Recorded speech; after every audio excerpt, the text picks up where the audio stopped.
What's up, geeks? Good evening, and welcome to Investigation Check, our not so regular show where we delve deep into some geeky creators and learn about them, their hobbies, passions, and uncover the untold stories of the brilliant minds behind our favorite content. I'm your host, Joe, and I'm thrilled to have you join me on this quest.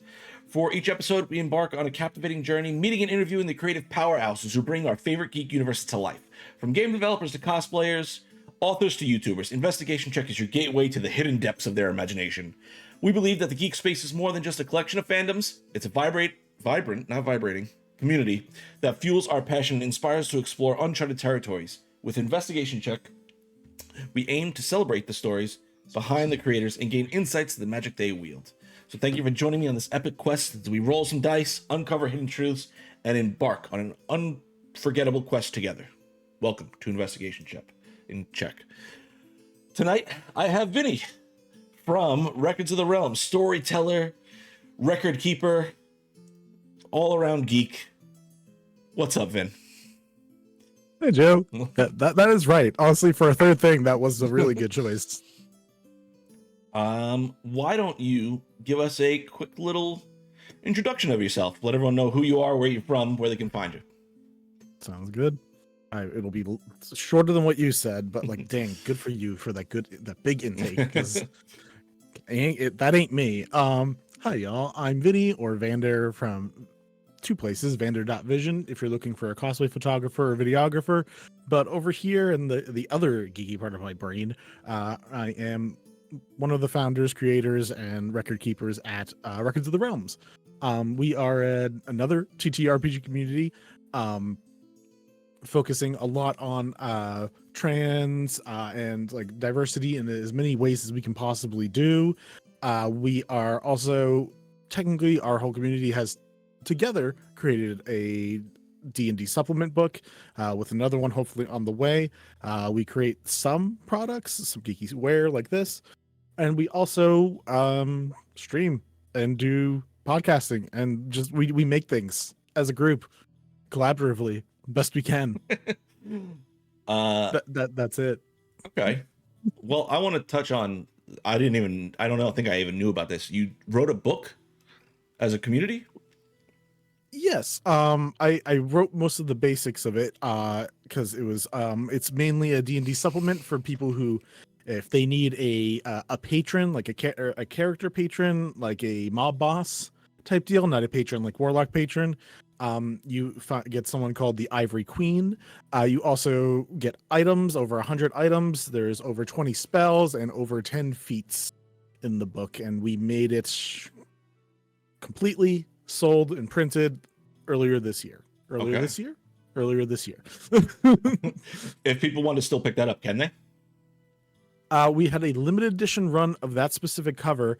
But we are hoping to get a standard edition cover out. The limited edition was only 100 copies, but we're going to get a standard edition out both in PDF format and hopefully print format soon.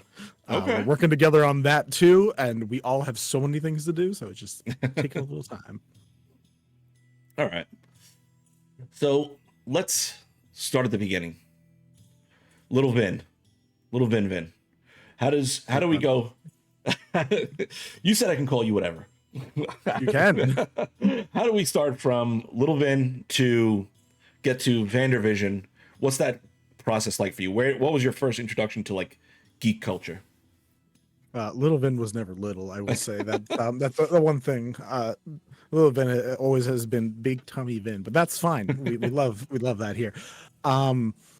Boy, if I didn't watch everything under the sun when it came to things that rhyme with Schmickelodeon and Diddy, I watched every type of programming on them. I've been a nerd since I was a kid. I miss the days where I used to actually read books for fun. Those days exist very fleetingly now, but I love a good book. Magic and fantasy has been my wheelhouse since then.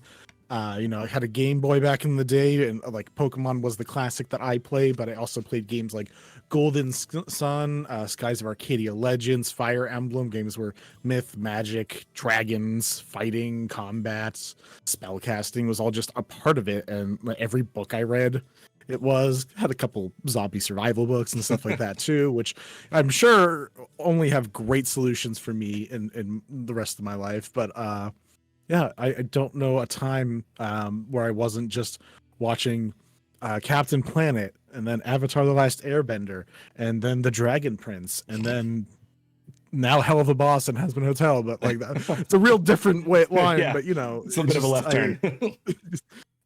Just myth, magic, and what people create have always been fascinating and wonderful and wondrous. And yeah, any second I got a chance to explore it or make it myself, I tried to do it. Problem is, I can't draw. My hands suck. So my limitation is what comes out of here and what comes out of here. But I do what I can. So you said you used to read a lot. Did you have a favorite book series, or was it just more like individual stories? Yeah, it's both a lot. I would say my favorite is a series that not a lot of people know about. It's a young adult author, young adult book series, written by a man named T.A. Barron, called The Lost Years of Merlin. So very magically themed. It's about years of Merlin's life before he was a wizard, after he was born. Those years, like teenage years, it was very young, YA made. But they had he wrote a lot of wonderful lessons and unique philosophies. Nothing crazy or groundbreaking, but you know, when you're a kid, you're like, this is very simply broken down, and you're like, oh, this is a good rubric to try to live some of your life by, and like a way to see things. So that was probably my favorite book series, still one of them. I got to meet the author. We ran his fan page for a while and communicated with him regularly, so it was honestly a bit of a shining light in my life. I won't lie. The old days of fan pages. Do they even exist anymore? Or is it Ours just still like does. Reddit? We don't run it. It just exists. I'm pretty sure it's got to be Reddit and Discords and stuff like that now. But I don't. I do miss those days sometimes. So simpler times. At what point do we go from the geek reading books and watching TV shows to picking up our first D&D character sheet? I'll be honest. I was a late bloomer with that, like really late, which I'm okay with, because it sounds like 4E was a wild time, and that 3.5 was like not bad. I think I still would have enjoyed those. I didn't pick it up until 5E, and it was right before the Critical Role era, which like once I watched that, I got hooked for life. Like that series, like once you watch something, when you're crying over other people doing the things that me and you have done on a regular basis, when you're crying over people doing that, and you're like, well, I gotta do this now. I just gotta do it. Like I get my emotions out in some way. But I didn't pick it up until maybe just under 10 years ago, which like feels real late compared to many people. But I picked it up randomly. Some coworkers at the Best Buy I was working at were just like, yeah, it's a game, collaborative storytelling, strategy. And I was like, I got you on strategy. I don't know about the rest, but we'll find out. And yeah, played a cleric named Healith, who became a very important character in my worlds now, and it's very, very fun. Being his name is Healith? Healith, yeah. Got it. So Healith, got it. Yeah. Like heal. Like health, but you mixed up where the L and the A are. Okay. I was very creative. I don't know what you're talking about. Well, thanks to those D&D Best Buy coworkers. Have you played other systems besides D&D? Yes, I'm getting more and more into that, and I've been trying to expand. I had a couple experiences where like people were found teaching a newbie a little hard, but after I jumped over those hurdles with some of those people, I found Glitter Hearts, a game that like is not probably the most wildly popular, but it's basically magical girls, and I think it's fantastically designed. 7C, which a few of my friends have a podcast of, and they do an amazing job with that, and I've been able to tell stories with that with friends. 1 year later, I think it's called, where you build a world in a year. And there's one other one that we just did, Sagas, a brand new TTRPG system that was made in less than the last year, on Kickstarter, that was also Really enjoyable because their mechanical dice system switches from, instead of trying to roll the highest number, you're trying to go lowest. Like one Okay. is the what you're trying to hit, one is your crit. Right, And right. it was a very fun, interesting system. So yes, I've tried to learn a bunch of systems because I think you need that kind of diversity to be like, oh, there's other ways to storytell in this day and age. Okay, so besides D&D 4E, what is your favorite system to play? Yeah, right up there. Tough spot. So far, Glitter Hearts, I've only got to play it once for a one shot. But I really enjoy the way that they design characters. They have a like normal like power set for you, and then you have a emotional power set, and then you have a mystical power set. And I think those three things do really well in being like, hey, no matter who you are, you can make a magic, like especially if you have a theme, and you have a group of people to play with, you can like make a theme for yourself in a character with a design like very easily with that, and be like, this is my power set, these are my upgrades eventually. And it was just very fun. I also played a dog that turned into a magical boy, which is not what the system is designed for, but Mel was wonderful in letting me do that, because I really really wanted to play a dog. All right. So how much do you get to actually play D&D and be a player in these systems? Well, as a DM, I obviously get to play all the time. Every time I DM All right. is me playing. I honestly, back over a year ago, I would say I was playing maybe once a month. Now I'm lucky enough that I do get a couple games in a month, usually one shots or test runs and things like that. But like I will take what I can get. I'm hoping to have a weekly campaign that continues, and that'll be super fun. When you do get to play, what class do you like playing? Where do you like what's your go-to? So DM, I get to be every class, and that's super fun. But as a player, I will say, besides like obviously when you get to level 20, I think bards are like one of the most broken things. Mm-hmm. But I never play them. I play rangers. I play the class Okay. that people designate as the worst class Okay. more than anything else. That's a pendulum And swung I have wide. I know, but I have a super good time with rangers. But I think if I was going to vote most broken class, it's bard, and like I really want to play a bard that's broken one day. Just like, be like, yeah, no, I cheat at everything, Yeah. because I exist. So what kind of character do you like playing the most? Like the silly fun character, the murder hobo? Like where do you fall on that spectrum? The self-insert trauma baby? I've done that before, for sure. But I think I do Stoic Ranger Mm-hmm. pretty solidly. I've done that at least 2 times, maybe 3.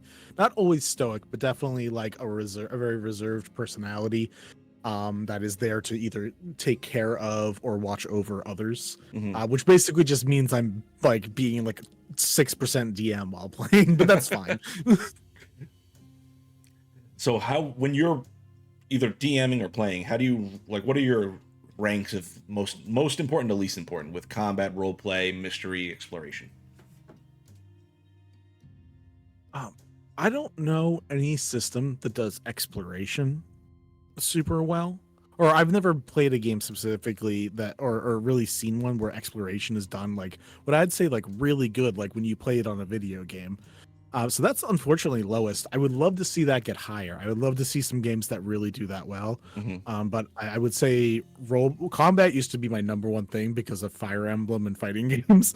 That is now a number 2 spot. I really, really love like good role play. And as someone who ran a murder mystery campaign for 70 sessions, I do love a little bit of mystery. Those can be super fun. So are you a stat optimizer, or do you kind of let the dice decide? Both. I will do whatever needs to be done. But if I get bad stats, if like I roll, I will try to make it work enough in my favor that I'm competent or maybe even good as a character. For instance, I rolled only one good stat when I made my last ranger, and instead of putting it into dex, I put it into wisdom, and then I made a wisdom-based ranger that crossed over with monk. So I actually ended up with pretty good AC. I was a gloomstalker, so I had a pretty good initiative, and I had shillelagh, so I had a pretty good attack. So for like having only one good stat and garbage everything else, I made it work. Yeah. So Okay. little column A, little column B. Fair enough. So But if you give me all 20s, I'll do that. I don't mind. makes sense. I mean, why not? So at which point did you go from player to DM? That was 2016, and then maybe 2 years later, after one game that went for a while, stopped. We picked up another game, played like 5 sessions, and then stopped. I got tired of it and said, "No, I will open my own casino with blackjack and hookers, and it'll be grand." And yeah, I started doing like a couple little one shots not long after that, but then started doing campaigns, which was a bad decision, but I did it anyways. It was super fun. But I loved being a player, and I enjoy being a player. But when DMs aren't deciding to DM, someone's got to do it. Would you rather be a player, or do you like DMing? I think once you be a DM long enough, you're like, I like having so much like insight and control over the world, and it's super fun to play God. That I really do enjoy being a DM, especially in a world that I've created that I really love, like showing people parts of it. But boy, every once in a while, just not having to think. It's super nice. Yes. It's really nice. So when you are DMing, do you like doing theater of the mind, maps, physical items? Where do you fall on that spectrum? Ooh, boy, I'm such a pansexual polyamorous man that most of my answers are gonna be like, yeah, all of it. Just give me any or all of it. Can't make a decision at all. Yeah, why would I when I can just do any of it? It's great. I really enjoy like I can't design maps insanely well. I love like you give me a like a good design battle map. But I also through the players that I've had gotten pretty good at theater of the mind, because we get in crazy situations that I didn't make a map for, so now we're just theater of the mind. We don't got a choice. We gotta theater of the mind it, and that's been super fun as well. What's your advice to new DMs? Don't over prepare, which I think is advice a lot of DMs give, and it's really important, and like none of us listened, and that's why we're telling you. Really, you don't need to over prepare. If you plan on getting 3 story beats done in a 3-hour session, assume only one of them is definitely getting done. Allow yourself the breathing room that your players are going to definitely make, unless you're playing with optimized people who are trying to bull rush it, in which case I guess maybe you might get through all 3 of them. But yeah, take some time, take in deep breaths, and allow space. Let's see. Oh, this is a good one. What constitutes metagaming in your eyes as a veteran DM? That is an awesome question. I know. As you said, yeah, it was great. It's a good question. I think a lot of things can get excused for just lore of the world you're in, or at least in the D&D games I play. So if someone says like, hey, this thing, it's like, well, that's something that you probably could know. But there's sometimes where you're like, yes, why does your character know about this shining spot on it that if it's shot it probably kills it? I don't think your character would know that. So I think there's a lot of things that can get excused with the world knowledge and making educated guesses, but there are some things where it's like, okay, you don't have God vision. I didn't even know that, so I don't know why you knew that, so that's weird.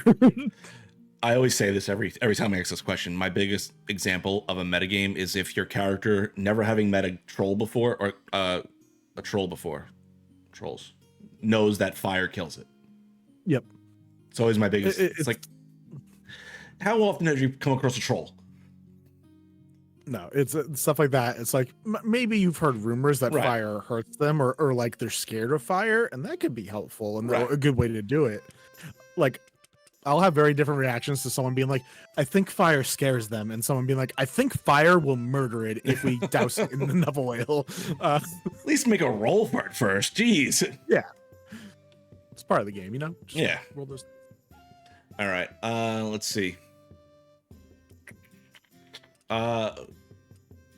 So the little bit I've played with you, role playing seems to be a big part of the show, that the Darkness arc. We'll get into that later, but that seems to be a big part of that show. And you said that's your number one thing when you're a player. What advice do you have for players wanting to get into role playing their character a little bit more? It's also a very good question. As someone who one way I've heard it explained, and I forget who said it, is that most characters are different lights being shined through the prism that is you. Like maybe not all aspects of you are showing up, but at least a little bit of it. So I would say try to let go of those. One, there might just be a fear, which you're allowed to have. You're allowed to have stage fright. You're allowed to be uncomfortable in weird and new situations.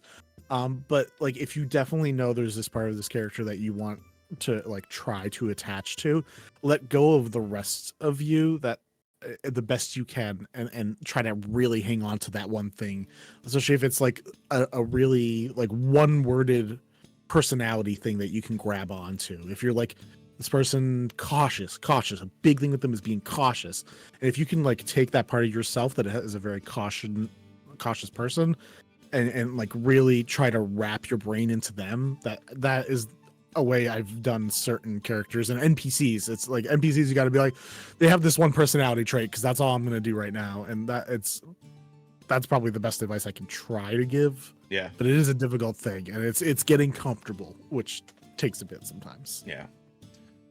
We've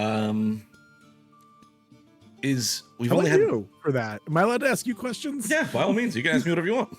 What is your answer for that one? Because that's a really interesting question, and I don't know that there is a good or right answer for that, but I'm so curious to hear someone else's point of view for that. So what I usually will tell my players is I start with my players like before even session 0, like with their character building. So I try to make sure that if it's this new player especially, they feel like they know their character really well before they even step to the table, so that when they do get to the table, it can be, I've been this character now for a month and a half as I built him, and I've made playlists, and I really feel like I love this character now. And I find that really helps people to like understand their character. So at that point, my advice to them is just kind of go with what you know. Like you know who this person is, just be them now. And it's just dive into, like, you gotta let go of that fear a little bit too. Yeah, agreed. That being said, I know we're still early in the show, but do you have a dream guest member dream guest on any of your shows? Jake Hurwitz. Okay. Have you listened to NADPOD at all? No. Okay, so Dimension 20, big thing. Lots of awesome creators. 2 of those creators, Emily and Murph, are married. They also do another D&D campaign that's a podcast with 2 other players called Caldwell Tanner, who's a big, goofy artist man, and then Jake Hurwitz, who at the very least sells himself as some jock type. And if you listen to NADPOD, you get to watch this first-time player go from playing a human fighter, a level 2 human fighter, all the way to a level 20 hero. Okay. And watching his progression as a player was great, and I love his energy. I'd love to have him at the table. It's a good answer. I'm shooting my shot. I will clip this and put it on Twitter. I will tag him. Just based off that first episode, and again, we're gonna get into Darkness in a little bit, but I just want to know, is there any scenes from that first episode so far that you want to see fan art of? half the people on the staircase was really, really funny because they were just having open conversations with like thousands of people watching below and a royal family up top. And that was really great. And I would love to see a comic of it where you like you zoom in onto them and then you zoom down in to like you guys talking below and like to lean over and be like, maybe are they offended from her smell? Like there's this there's a lot of good dialogue at that little part at the end that I really loved. God, I was so nervous that whole time. I'm like, I don't know what the fuck's gonna happen here. Moida. Oh, go ahead. To avoid potentially bad things happening with Twitch, instead of writing murder for all of the clips, I wrote Moida because I assume that's enough to fool Twitch AI. Makes sense. So nothing makes sense in this world anymore. Let's see. So you said for the last 10 years you've been playing D&D and various tabletop games. You've read and enjoyed the geek space pretty much all your life. How has that kind of like shaped you as a person to the person you are now? Like, how has it kind of like affected your mental health? How has it brought you to like this place where you're streaming on Twitch essentially? Because that takes a lot of guts and a lot of effort and put yourself out there. That's fair, and I appreciate that. It's so weird, the things that don't cause nerves anymore at this point, and like the Twitch streaming doesn't. But if you had me talk in front of a room of like 50 people, that would probably still set me off. But yeah. Twitch is like not. I would like to think a lot of, as I said, with like the Merlin series books and Avatar, just because it's a big one and like there's just a lot of great lessons there. There are like little things that from those series that I think like really teach the life lessons well. That I think as a person have definitely shaped me. I could tell you where I watched the season finale of Avatar: The Last Airbender, like, and I remember that night because me and one other friend who watched it made our entire group of male friends watch it who have never seen it before. And it was the coolest thing having a bunch of guys who's never seen it being like, this shit's awesome. So I would say I think geekdom is infectious. Is the most positive infection that you can get. And it's really fun when you can find that for other people and you can draw people in and give them new experiences. And I love the life lessons that geekdom in general can teach, and I think mainly have taught me, because like some of the therapy has been really helpful, but I really think all the movies and shows and video games that's really what's gotten me to where I am. I don't know what or where the switch to being like, I'm a person, to being like, I want to be a storyteller in front of people. I don't know where that switch got flipped. That's honestly, if I look back, I can't trace it down, and it's real weird. It's real weird. I'm glad it did. It's changed my life in a lot of fun and like meaningful ways, and I've met like so many amazing people that I don't know that I would have had the honor to meet if I stayed a little more hold up, but I don't know where that switch got flipped. Yeah. So kind of taking that a step further, how did that kind of inspire you to, or what inspired you to focus on like your specific niche in the TTRPG community, like the things that your channel specifically focuses on? We have I will say our community as a whole has a weird unfocus, which I love, is that we just want people to have a good space for them to all be, where everyone feels comfortable being themselves around each other, and try to make games, whether it's for fun or distraction, or maybe it's for processing.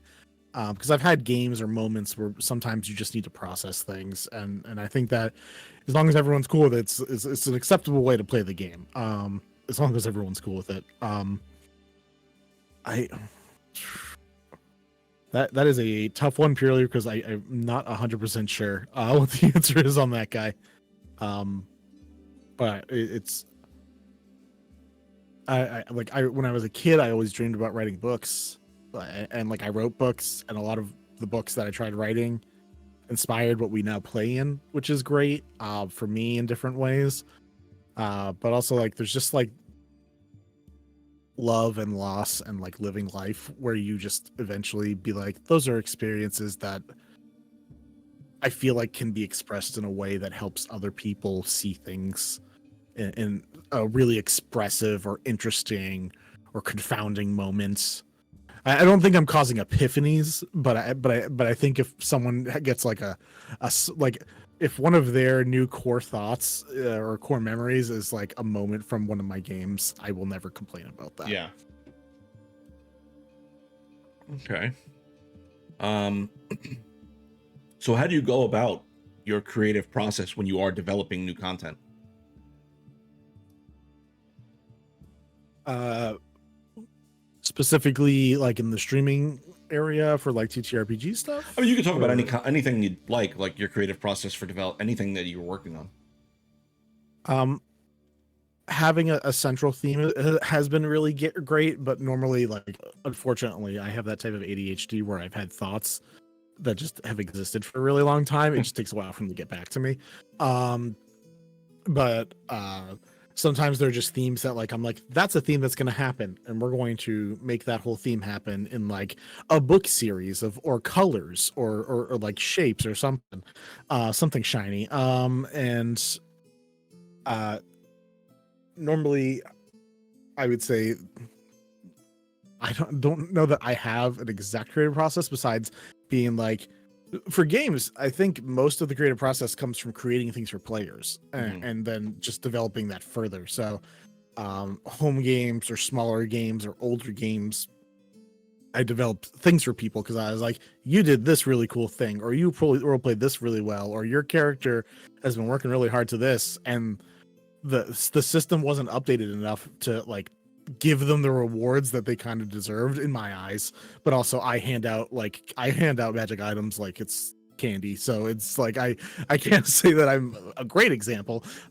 So like every time someone did something cool, I was like, well, you deserve these cool shoes now, like to go with your look. So it was developing stuff for players and then being like, oh, but Oh, what's going on? oh, Oh, hello, yeah, is that me or you? I am. I think it's me because I'm dropping. I just got insane on the connection here. Stream Let me disconnected double again. check in. It's definitely me.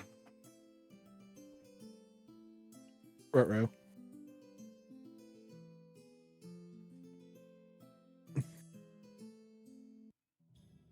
Me disabling things just to be safe. Yeah, me too.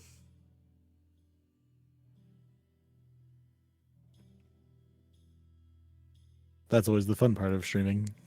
You never know.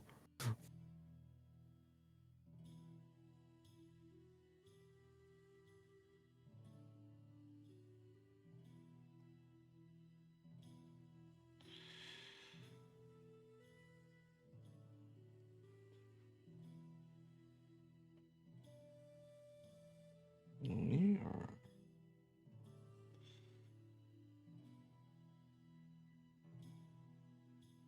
Looks like it's trying. All right, I think we're back now. I'm refreshing it just in case. This is why it's good to always have these things. Yep. You're right. Sorry about that, everyone. Oh, well, yep, seeing us. Yep. Should be good. Hell yeah. All right.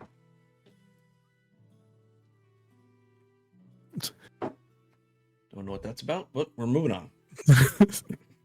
I forget where we were. That's fine. We can move on to the next one because I don't remember what I was rambling about.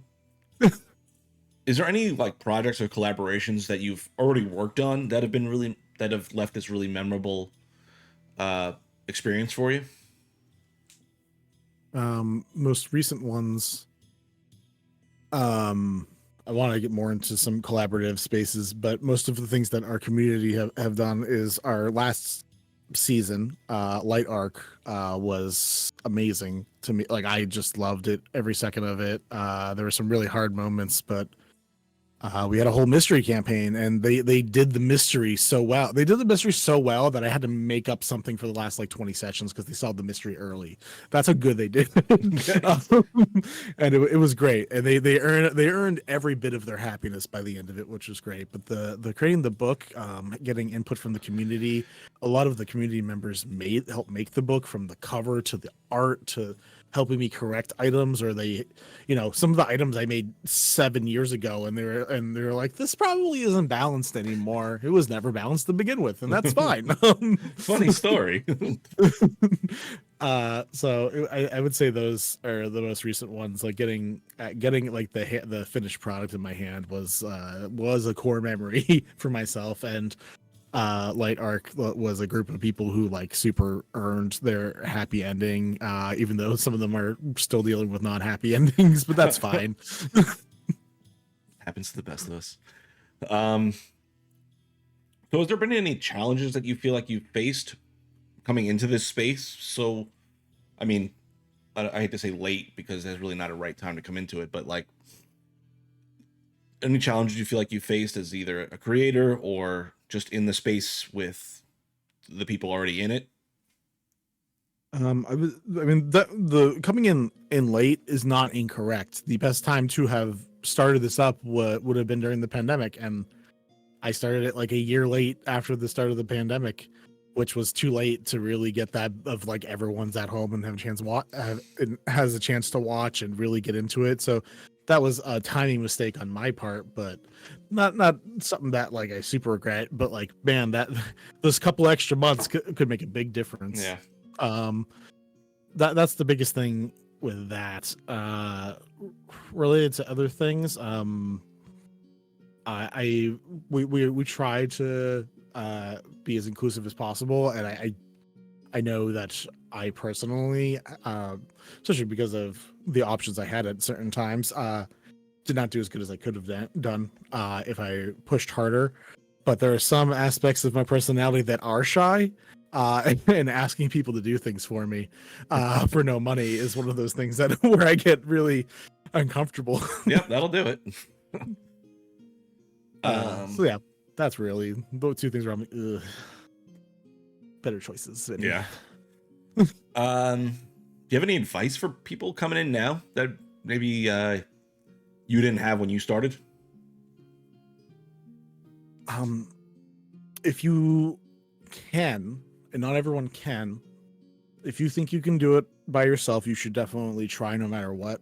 If you can have a group of people behind you in any way, whether it's just different skill sets, because you don't know what the weirdest skill sets that you need to make things like this happen. Until you start doing it and you're like, oh, I need someone who's just like really good at figuring out readability. Like, and that's like a super weird particular thing, or someone who went to school for writing, or someone who went to school for graphic design. And nice thing about this community, one, you bring in all types, and two, you're definitely going to bring in some geeky, nerdy people with things like art and stuff like that. And that stuff gets easier. As much and as nice as it would be for everything to be for free, sometimes you will have to pay for stuff, and you should pay other creators what they're worth. So save up for it if you gotta, but normally, I have never been unsatisfied with what I've gotten. Normally, it's always worth every penny you pay. Any behind the scenes stories or anecdotes being a content creator? Oh God. So stressful. It's just I like to think I have a fairly outgoing personality, and I really enjoy people and get along with people. But when I do have to, like, I think most of the time it's like, Vinny, just go talk to a person. It's like, but they're busy like living their own life, and I would hate to like exist in it like unprovoked. I would say that's my biggest thing, is just being like, they're living, and like, God, what if I disturb that in some way? But like, once I actually like make friends with people, I think it gets a lot easier. But that's like the biggest thing I think on my end. We also have like small faux pas, usually caused by my enthusiasm of like reaching out and doing things, not reaching out, just posting things and be like, hey guys, this thing's happening. And people are like, Vinny, you spelled so many words wrong. And also we need to double check that some of these things are happening first. It's like, I can't wait to share this thing with you guys that doesn't exist yet. Yeah. My people yell at me all the time when I'm like, we're doing this. Okay, cool. And just fucking start running down the field with it. And like, you need to slow the fuck down. There's this thing called planning. You can do it. And it's like, but no. But we said it. But we said the words. So it just happens now, right? The thought entered my mind. I go now.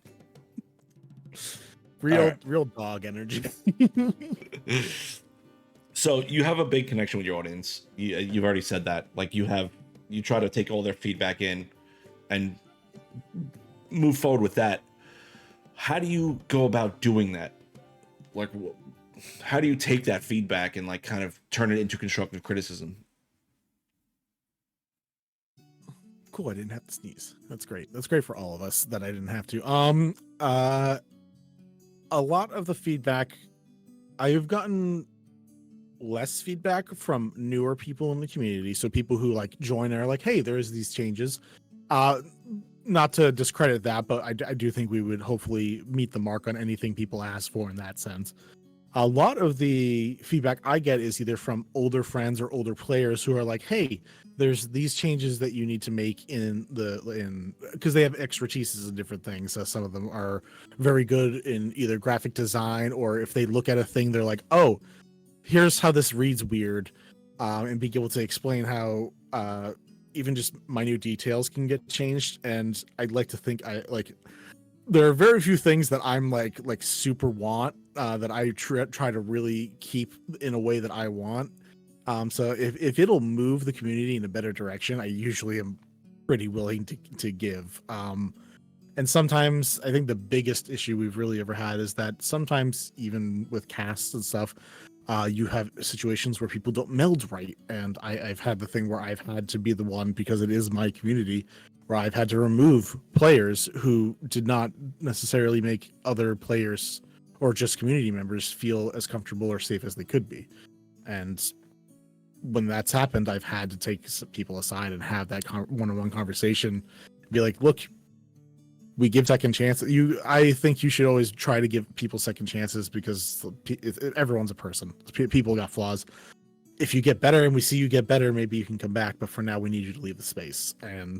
But those are tough talks. Yeah. But I'm glad people trust me enough to be like, I need this, because it's people who are suffering silently that are really, I feel really bad for, who can't openly be like, this makes me uncomfortable. So I appreciate that people cared enough to stay in the community and trust me enough to bring it to light to me.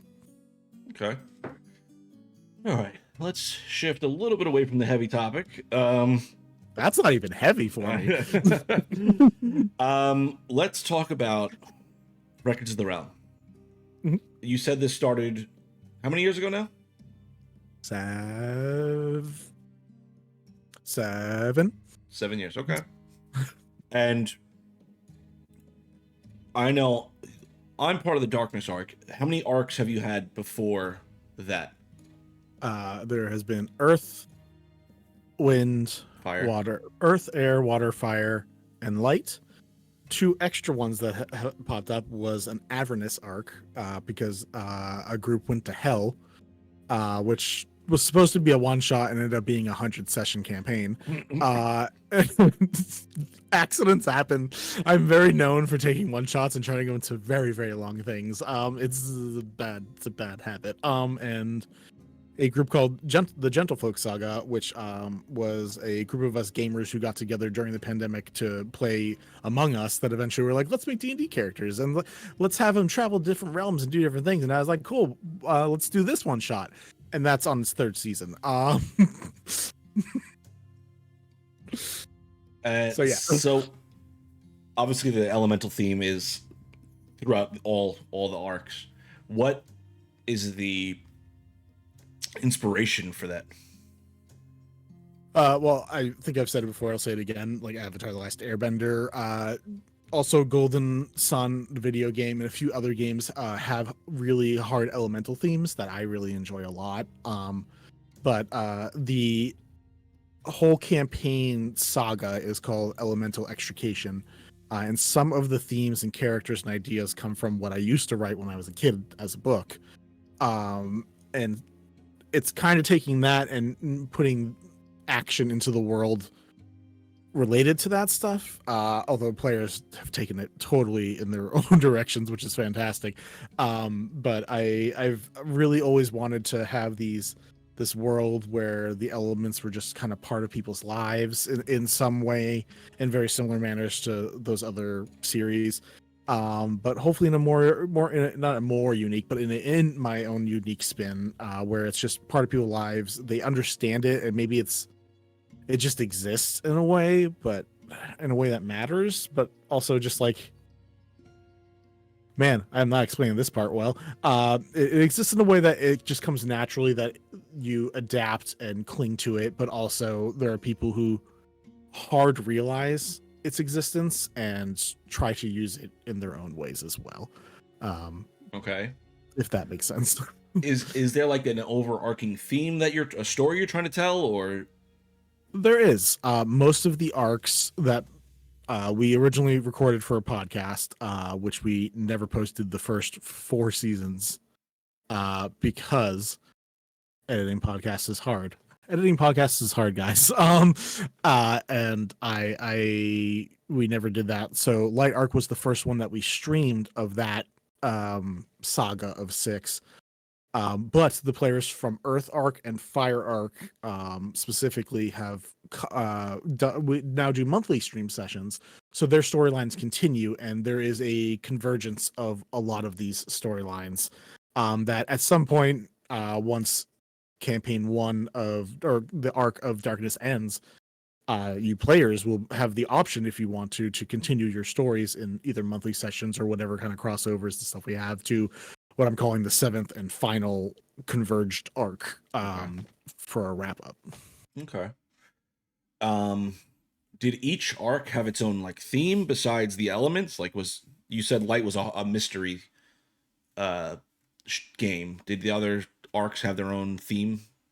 A little bit. Again, this was my first jump into D&Ding. DMing. So most of them were not the most complex fetch quests or escort quests in some ways. I would like to think that they had more options and more things to do than that, and they all did some role play, saw some mystery, did some combat, did some exploration. That remains to be seen. But they did all have their own separate little plots that went in very different directions. Each of them had originally a one-worded sentence that described the arc that I then expanded on each of them. But they all explored different parts of Vagaria, the world that you guys are in, and got to interact with different people and see very different situations unfold. Some of the few things that are similar between them, I will not say, but if you you look around and talk to enough people, you'll find them, and then you'll be like, oh, we should watch out for that. I will say, a dragon has been in every arc so far, and it's very great being able to get that out of the way in the first session for this one. Yeah, popping up right away. Usually it's the last thing, so I figured this time that bodes very poorly for us. So that being said, what was your casting process like for Light and Darkness? Because these are the ones that you've streamed.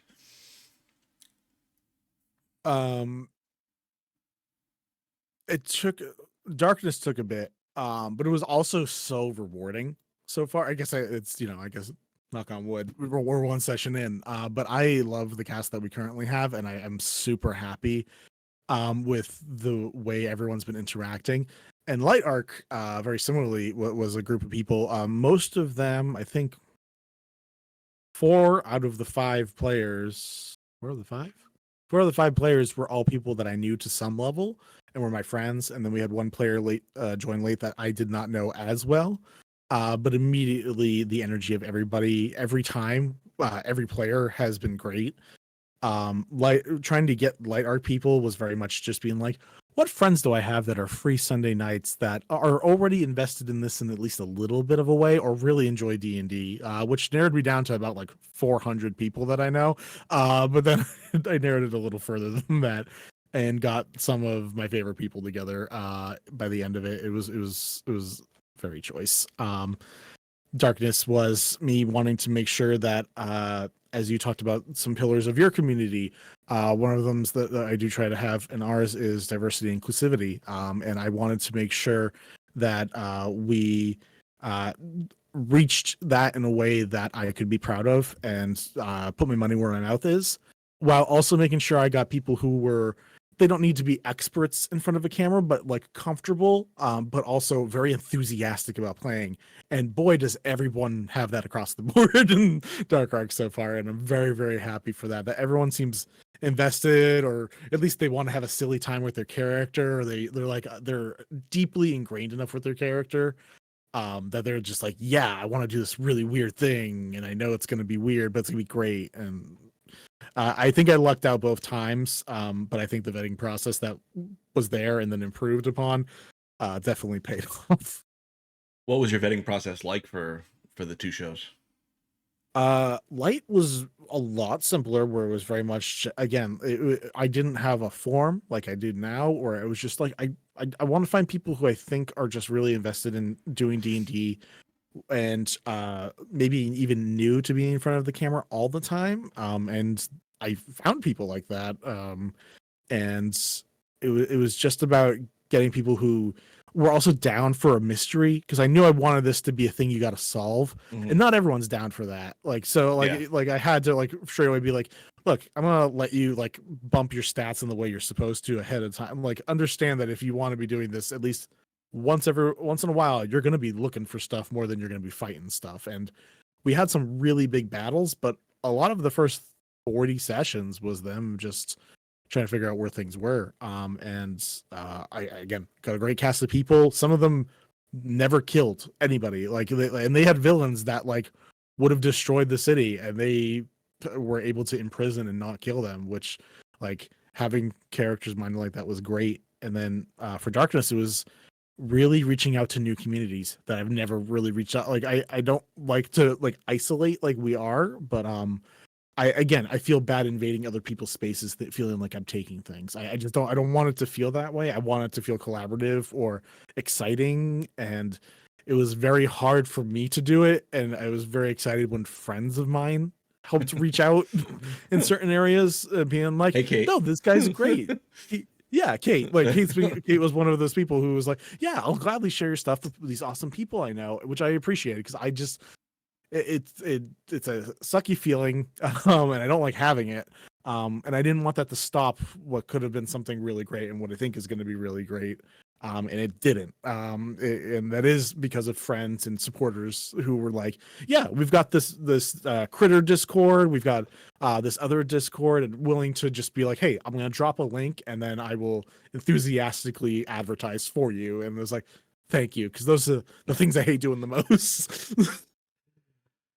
All right. So, what do you hope to tell with Darkness? That Without giving spoilers. Without giving yeah, spoilers. that's what my brain did. Yeah, you saw the brain be like, is this a spoiler? I don't, and it feels like such a simple weird thing to say. I want people to not be afraid of the dark. Like, and like that can be internal, philosophical, external, and very, very real. I think a lot of people put fear into things, and sometimes rightfully so.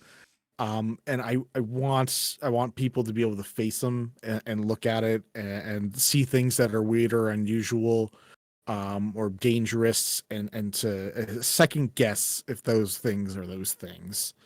And that's probably, if I go into more details, it'll start getting spoilery. That's like a good baseline of being like, I want people to second guess what pure brain nature just immediately tries to tell you. and I think that's part of it. I also want to make some really weird things, and that's just for me to have those really weird things exist. Be like, I Okay. wonder how they're gonna deal with that. This is gonna be weird. But yeah, I would say that's my hope Okay. summed up. So, just we know, but how long do you plan on having Darkness go for? Um, you know, if wrap up if it's as concise as we hope to be, uh, by end of the year, and or if not, as long as everyone's good with it, maybe like 2 months into the next year. Hmm. I would love to see it like wrap up pretty nice and neatly. I don't know if it will, but that also depends on so many things. But as long as people are down for the ride, as long as you guys are invested and interested in telling the story, and everyone has the time on their open, I will probably be down to just keep helping you guys tell stuff. Like so, you know, at least until the end of this year, All guys. right. Nice, Um, concise couple months story. yeah. So what the hell was I gonna say? Um, where can people watch Darkness and Light? Right now, Darkness is going to, I mean, live as we're showing it over on the Records of the Realms Twitch. You can see clips all over on TikTok and Instagram of Light and Dark and all the other guys. We try to color code, so it should be hopefully easy to tell. Light, for the most part, is over on our YouTube channel. And we are re-releasing it with a more edited format, mainly just to make it a little more concise. Because don't know if you people know, what is a 3-hour session could get narrowed down to about 2 at the very least if you do enough editing. At So we're least. trying to, yeah, so we're trying to narrow it down just to make life easier for folks. And maybe even Darkness, you will definitely be able to find in podcast form on your favorite apps soon. And Light, if Darkness goes well, we might also release Light on there as well, if all audio checks out. But that requires, fingers crossed, good audio. Okay. Well, let I'll ask that later. Right now, we're gonna switch to open up questions to the community. If anyone Mhm. has any questions for Vinny, go ahead and start putting those in the chat right now. To start, we're going to do a little bit of cast most likely, which is inspired Oh, by my cast member Cece. She came up with this list for us, but it works for Darkness as well. You being the DM, even though we're only one session in, you have a little bit more of a idea of what these characters are going to do.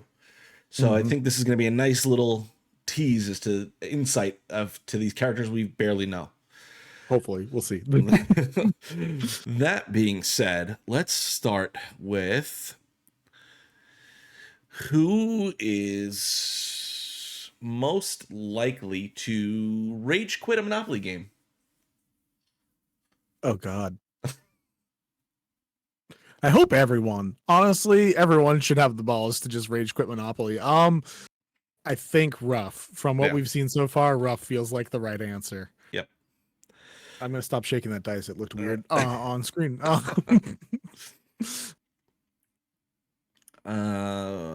and for those people who haven't seen the show yet, Ruff is We have this is one half of a Kenku, basically twin set that share a soul. Rough is the sister sibling who has a rougher nature, and very spontaneous. So I feel like that feels appropriate. makes sense. And that is played by one Tech Frost. Yeah, our Tech Frost, who was in the audience. I don't know if he still is. But yeah, Tech or Jonas is playing that weird amalgamation lovely. All right. When you become a player and you turn your brain off a little more, the turning your brain back on to play a dual character, good on you. Who is most likely to get a bounty on their heads? I feel like a lot of you guys. Honestly, most likely,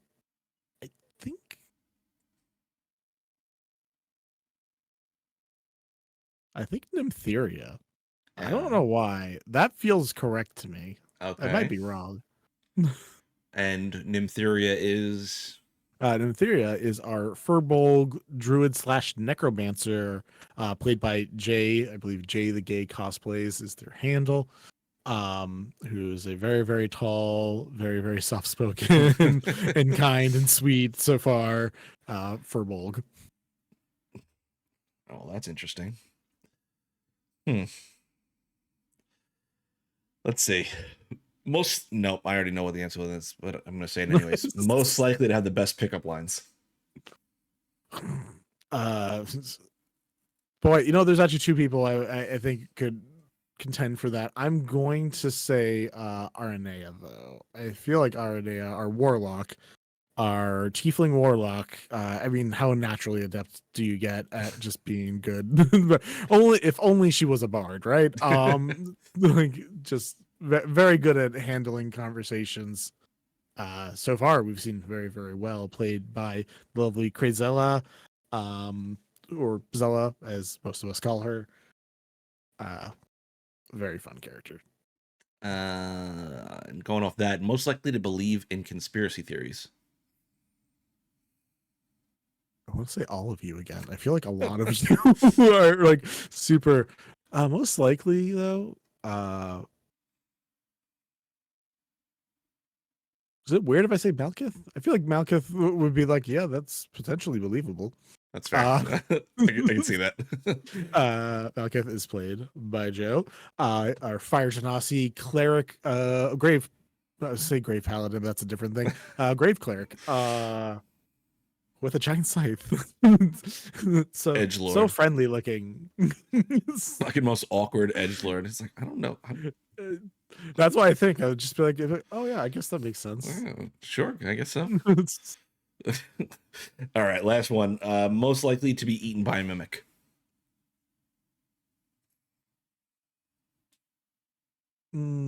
Mm, I feel like the ranger gets in the most trouble with creatures, so I'm gonna say Phelan, our star elf ranger, potentially will be Gloomstalker ranger, played by Jocelyn.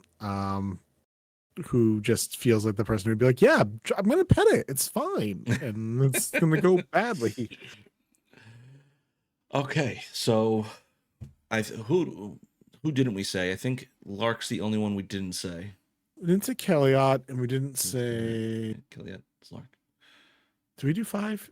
We did. I think we did 5. Okay, so yeah, Kelliot, I think is the only one. Yeah, Lark's character is the only one we didn't say. Who, but most likely to do a lot of things. From what we can tell so far, our lovely Drow, drunken monk. And that It's gonna is, be do you interesting. do you know Lark's handles? Exalted Lark on some platforms. Doesn't use many of the others, so. All right. With that, we're gonna jump into dicey questions. You're gonna roll a d20, and whatever question pops up, I'm gonna ask you, and we'll go through a couple of these. Don't betray me. Well, that starts off low with a 2. Okay. Favorite and least favorite franchise. You could take that question any way you want. Yeah. Yeah, I mean, for franchise, I'm just keep being that person and be like, yeah, I really love Avatar: The Last Airbender. I think it's a really Okay. solid series, and when it's Okay. done, and when it's not done by a psychopath, it's done really well. Least favorite franchise. Oh, can I just say sports? Is that fine to just be like, Yeah, that works. That works. NFL's a franchise. yeah. Fuck it. NFL is one of those where I'm just like, yeah, you give brain damage to a lot of people. I would prefer if you would stop. All right. Go ahead and roll me another 20. Oh yeah. Let's get rolling. 11, which is 2 but separated. 11. What's the coolest homebrew thing you've seen or used? And what kind of bender would you be in the Avatar world? I don't know That's why. I have no idea why really these two are funny. connected. I do love that. That was a question made for me, actually. So bizarre that Uh, that's there. I think it's perfect, personally. Um, Coolest homebrew thing I've used. Honestly, I make more things than I use. From being a DM, that's just kind of the natural Right. order. You can call out a cool thing Um, you made. there's not to brag, but Name there's your something like there's a favorite thing. lot. Yeah. My silly favorite thing, I'll go with silly, is someone said once limp dick dagger. So I made a dagger that as you take an action to polish it, or a bonus action to polish it, it goes through stages from going from a dagger to greatsword. And eventually you can expend all of its power and it goes all the way back to dagger form. Uh, it's a very amusing weapon with way more stats than it needs, but it's really fun. Avatar Last Airbender, Waterbender, because they have way too much versatility, also healing, also bloodbending. Like, God, overpowered. All right, give me another roll. Also, I like ice.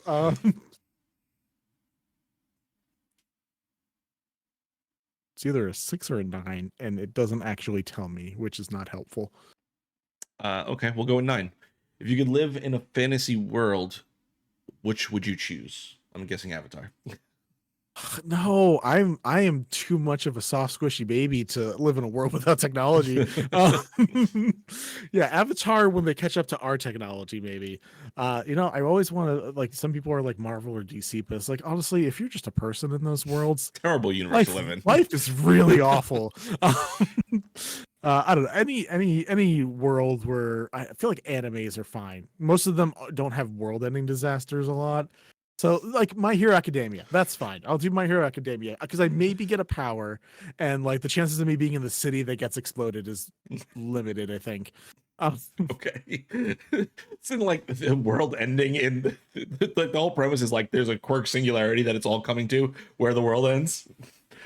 Maybe I don't know, but it's not One Punch Man where it's like, "Hi, our disasters only go from Godzilla up." That's fair. Like so. Could always be worse. Yeah. All right. Last few seconds to get those questions in before we get ready to wrap with Vander. Give me one more dice roll, and then we're gonna move on to those fewer questions.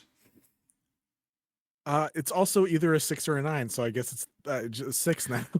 Marvel or DC? Marvel. Why Marvel? Um, the MCU popped off really well. A lot of their animated series are really good. DC also has some really good animated movies, but they don't normally do good animated series. Um, They also have some of my favorite characters like Wolverine and Captain America, which is like so white boy of me, I will say, but that's so fine. Grew up in the But '90s. It's okay. I really those characters I super love a lot. And like they're still popping off with really excellent movies and series, which I think having such good accessibility for people with stuff like movies and animated series and magazines and so many things. And every time there are also less horrible things happening usually in the Marvel worlds, where I'm like, that's fine. Sometimes everyone just loses their powers. That's okay, I guess. I can deal with that. Also, Magneto was right. But that's just like It's fair. Okay. So we're gonna jump over to our viewer questions. Not too many of them, which is good. That means we covered everything that people want to know about you. Um, thank this, God. this is from Purple Wolf Girl. Have you had a moment while DMing or playing where you felt your real world perspective shift? Hi, Kareen. That's one of my players from Light Arc. Um, Appropriately, I wouldn't say I've ever had a full perspective shift. In Light Arc, we had a political party where they had to go and talk to a lot of their politicians of the city. And I had to argue things that I don't necessarily would ever argue for. And it was nothing crazy, but it was just like a little bit of just being, they were just a little inept with their knowledge on things. Um, that I got to have their views shift a lot because of the players making up really good arguments or having really good displays. Um, I and those most of, I mean, honestly, I have most of my opinions agree with the players and the characters anyways, but it was very awesome to watch this mystery gang, Mystery Inc. Like get into the face of politicians and like explain away, well, why are these decisions bad, and be like, yeah, no, thank you, you also made it so I can argue things in the real world better, so thank you, I appreciate this. Tacking onto that, she wants to know, alternatively, now how has DMing and playing changed you? Um, I don't. I'm a shy person, or I was a very shy person in high school, which like I feel like in some degree a lot of people are automatically. I think it has helped me come out of my shell. I'm way more comfortable talking with people to the point of rambling, which is probably like too far, like a little too far in comfortability. And it's given me a chance to express ideas and a world that I thought were going to be just in Word documents and scratched out notebooks for the rest of their lives. So that's been like world changing for me as someone who's like, I created things and I thought they were just gonna die. And now they get to live. Yeah. And that's really, really cool. Oh, I'll tack onto that. Do you feel more rewarded now as a DM creating in an online space where there is this record of what you've done? Yes. I I don't know that I've ever needed my thing is I never like there's only so many people who can get rich from certain things. Sure. There's always the top tiers, and that's never been a specific aim. I've always just wanted a collection of people, even if it's like 15 or 20 people that care about the story or the world or the characters enough that they're invested when things happen to it. And that right there is like insanely rewarding for me, is the player reactions, like seeing my players cry, not just for bad reasons, but for good reasons. And like reminiscing in person later on about these things in person, like they're real memories, because in some ways they are. Like it's just, that's the part that's insanely rewarding. And I'm so happy that there is a public sphere where hopefully more people can enjoy this stuff and like come and hang out with us and be like, this happened and it was crazy. Like, and this broke my heart. And it's like, that's the part that's just astounding and amazing in every aspect to me. All right. Last question then. What's your favorite monster or monsters? And that's from Colame. Call to me. I enjoy your name. Favorite That is monster. CC from our main show. And she Oh, also hello. runs. You made a lot of awesome questions here. uh, also ran yesterday's session, right? Yes, CC is the DM of Queer and Present Danger. Yeah, I got to catch that. You guys were awesome, and I don't think you were having fun, which is great. Um, favorite monster or monsters? God, I such basic bitch answers, but I'm gonna there is a creature that I remembered from mythology that I really didn't think about a lot until it got brought back up in Critical Role Campaign 3, which were Simurgs, which are or Simurgs. I'm saying it wrong. But it's basically giant wolves with wings, like enough that like 5 or 6 people could ride on the back of a Okay. giant wolf with wings. And as a person who just loves wolves and dogs, the ultimate pet slash mode of transportation is a giant wolf that I can ride around. That is a fact. Okay. Well, with that, it's gonna wrap up our investigation check for the evening. I have one final question. What message or impact do you hope to leave through your content on the Geek Space?